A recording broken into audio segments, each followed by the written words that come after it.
เมยสูงค่ะเมยสูงพี่ๆน้องๆพบปันแห้งขาวสายหมอหอมโกกอกค่ะเมื่อในกอเป็นวันที่21เดือนธันวาคมที่5ปี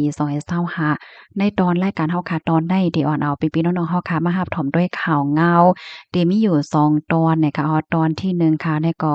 ลุมแตบตัดตะลาค่ะไล่แตบตัดปันตัวต่ำคอกโพห้องกว้ามชื่อเสียงใหญ่ลื่นหลังเสกโลโซนะคะปยกเที่ยงตอนหนึงได้ก็ที่อ่อนเอาพี่น้องค่ะมาถอมมาเลยเพี้ยนด้วยเกี่ยวกับเลยลองว่าตั้งเป็นอันแพร่ลาบมาแฮ้งเมื่อเหลียวในมันหลีไลโกหลีไลฟังจึงหือในนั้นค่ะอ่อนตั้งเปิ้นได้ก็เฮามาถ่อมด้วยข่าวเงาผู้ห้องความกวนค่ะเนาะ มื้อวันที่20เดือนธันวาคมที่5ปี2025มื้อว่าในคณะอยู่ที่ห้องการข่าวละลายห้องการค่ะเนาะก็เลยออกมาเปิ้นแผ่เกี่ยวกับเรื่องรองร่วมแดบดัดตะลาศาลฎีกาเนี่ยค่ะไล่ออกคอสั่งปันตัวตามคอกผู้ห้องกว้ามชื่อเสียงใหญ่เสกโลโซค่ะ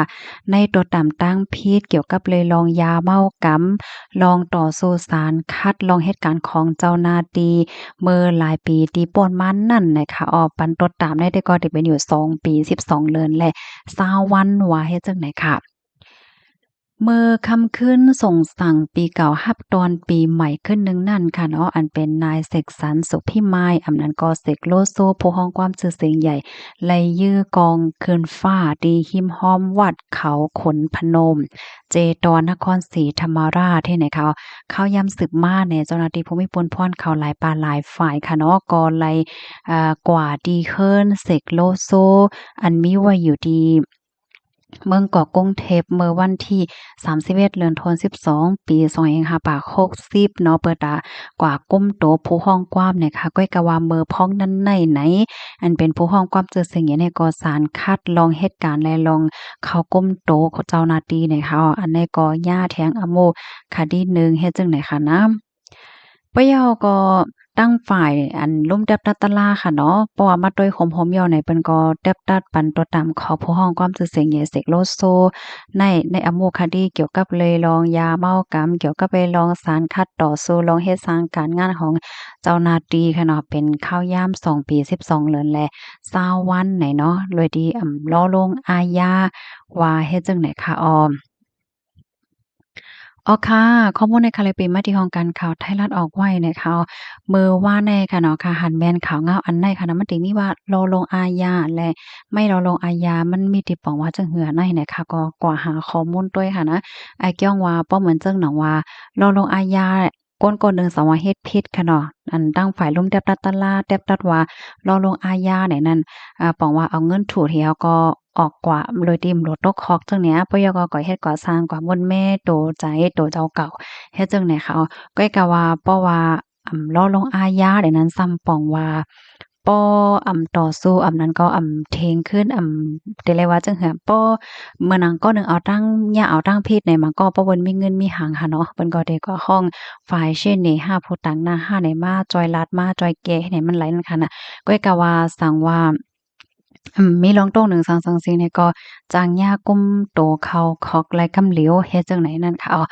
ค่ะเงาไล่มันเดี๋ยวสิเป็นหือเป็นหากว่าในเฮาค่ะเนี่ยก็ไปด้วยกว่าเที่ยงค่ะเนาะเพราะว่ามาลาดเกี่ยวกับไปลองโพห้องความจือเสียงให้ลือหลังเสกโลโซเพราะว่าในจึงพี่น้องผู้ปันแห้งค่ะเฮาจ่องยำยินและจ่องยำถ่อมกว้ามเปิ้นค่ะจ่องยำและใจเพลงความของเปิ้นค่ะจังหือก็ต้องตั้งมาเลยค่ะนะพยายามถ่อมเพลงความเปิ้นพองเนี่ยก็ย้อนเสียงพองค่ะ อ๋อค่ะลูกดีข่าวง่าโหนได้เห็นแลกำไนค่ะในก็เตไขย้อนอ่อนเอาพี่น้องค่ะมาถ่อมโดยเกี่ยวกับเลยลองตั้งเป็นในค่ะเนาะเมื่อเหลียวเนี่ยก็เฮาค่ะในก็เลยยินข่าวง่าวออกมาค่ะเนาะว่าตั้งเป็นโควิด19ได้แพร่ล่ามแท้งว่าในเมื่อเหลียวเนี่ยซ้ำเป็นสายพันธุ์โอมิครอน HE4 จั่งไหนเนี่ยว่านะ HE4 เนี่ยก็เป็นโควิดสายเจอพันธุ์ลูกอ่าลูกของโควิดนั่นน่ะเนาะเหมือนจังว่าเกิดลูกเกิดหลานเฮ็ดจังไหนในกอฮบทบปอกอ่อนตั้งสุดดีจะมานีเมื่อปีกายค่ะเนาะเมื่อเลือนทนที่6ปี2567ก็เลือนจุนเลือนทนที่6ปี2024เฮ็ดจังไหนคะเจอแม่งตั้งเป็นอันได้แต่ก็แต่เลยว่ามันสองสายเจอพันธุ์นะมาคมกันให้แนว KS จุด1.1และ KP จุด3.3เฮ็ดจั่งใดค่ะสายเจ้าพันธุ์อันใดก็ได้เรียกว่าแพ้ไว้แพ้ไว้หนังเก่าเฮ็ดไหนนะมื้อเหลียวสายเจ้าพันธุ์อันใดก็แพ้ดีเอมันก็15จึงเมืองยาวโฮมพาถึงที่ยุโรปอเมริกาเหนือและเอเชียค่ะอ่า เฮียวแลฟังหังตั้งเป็นอันใดอะโลซ้ำเป็นจึงหือหลายเพราะว่าเนี่ยจึงได้เฮ็ดกวนที่อันที่จับเจอแม่งอันนี้อะค่ะเนาะก็ได้เฮ็ดให้มีลมหนาวไอคอเจ็บเคืองงายเนาะโหเจ็บโผเกี้ยนคูหนังคมน้ำมูกไหลอำไลเสียวอายกินหังก็อำไลไอยาซาอำไข้กินข้าวต้องกว่าต้องเฮต้องคนไข้หากและเจ้าน้อยเนี่ยค่ะกำในเฮาค่ะมาด้วยลอกลายเฮกังมันลอกลายเฮกังมันได้ก็ซ้ำยาเฮกังตั้งซ้ำยาเฮกังถ้าเป็นโควิด19ค่ะเพราะว่าเฮาค่ะได้ก่อนได้แก้ก้นน้ำเนี่ยก็ใส่หน้ากากใส่ผ้าต้มซบอยู่ตาเสใกล้ๆล้างมือปันอย่าไปป้อกว่าอยู่จำเปิ้นแห้งหน้าเพราะว่าเฮาค่ะอยู่ดีกินหวานเหมือนหนังหังมีลมวัดลมหนาวมาเย้าเนี่ยก็ให้เฮาค่ะอยู่ห่างไกลกันตั้งก้นที่เฮือนเฮา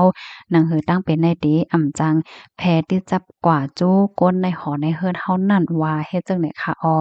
เฮียวก็ตอนตับพี่น้องค่ะเดียนมีลูกล่างค่ะเนาะลูกล่างเจ้าก็กว่าที่โรงเรียนกว่าขึ้นโรงเรียนแหละจังได๋ก็ให้ไลฟังด้วยค่ะเนาะว่าจ่องเขามีลมหนาวจ่องเป็นหวัดเป็นอาไหนเนาะไม่ใจก็เขาก็ติดจับเจอแม่งที่โรงเรียนก็เพราะว่ามันก้นน้ำก้นหลายให้ไหนน่ะเนาะเฮียก็สั่งลาดปันลูกล่างโดนเจ้าก็ว่าให้ไลใกล้ๆล้างมือปัน ว่าอย่าไปป้อก็อยู่ในแก่ก้นน้ำว่าหังว่าเฮ็ดไหนเนาะกำในอันหลีไว้ใจแทงก็บ่เฒ่าไม่แก่เฮาค่ะเนาะอันอายุ60ปีขึ้นเด้อคนที่มีตั้งเป็นจับโตนางยิ่งอันป้าต้องและเจ้านายไฮไลเตอร์ฟังสตินำน้ำหน่อยค่ะข้อมูลอันได้ค่ะค่ะเลยเปิงเอียงออกมาตีเฮกอันมีชื่อว่าศูนย์ข้อมูลโควิด19แต้มต่างไว้ว่าไหนคะยินจะมีนำถึงพี่น้องค่ะกูก็ค่ะย้อนให้อยู่เลยกินหวานและรอดเพศกันค่ะเนาะภายไลที่ฮับถอมยอไข่ปันทหารถึงไรเพิ่มแถมจังหือก็เพิ่มเทียมมาเลยอยู่ค่ะมอยทรงค่ะ